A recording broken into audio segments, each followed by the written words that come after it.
প্রেমের টানে খুলনার এসএসসি পরীক্ষার্থী এক ছাত্রী চলে আসছেন পিরোজপুরের মঠবাড়িয়ায়। Desk report.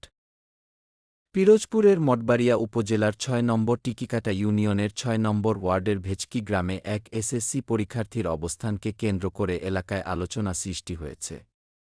স্থানীয়দের দাবি, খুলনা বিভাগের বাগেরহাট জেলার চিতলমারী উপজেলার বোয়ালিয়া ইউনিয়নের নাগমোড়া কাজীপাড়া এলাকার এক কিশোরী মঠবাড়িয়ায় এক যুবকের বাড়িতে অবস্থান করছেন।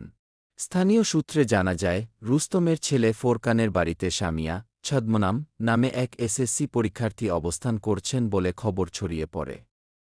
পরে এলাকাবাসী ঘটনাস্থলে গিয়ে মেয়েটির সঙ্গে কথা বললে তিনি বিভিন্ন প্রশ্নের সুস্পষ্ট উত্তর দিতে পারেননি বলে দাবি স্থানীয়দের।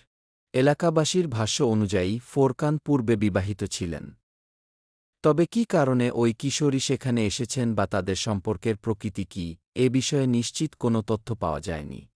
ঘটনাটি নিয়ে এলাকায় নানা আলোচনা চলছে। তবে এ বিষয়ে সংশ্লিষ্ট পরিবার বা আইনশৃঙ্খলা বাহিনীর আনুষ্ঠানিক বক্তব্য পাওয়া যায়নি।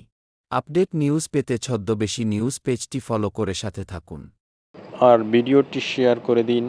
ধন্যবাদ সবাইকে।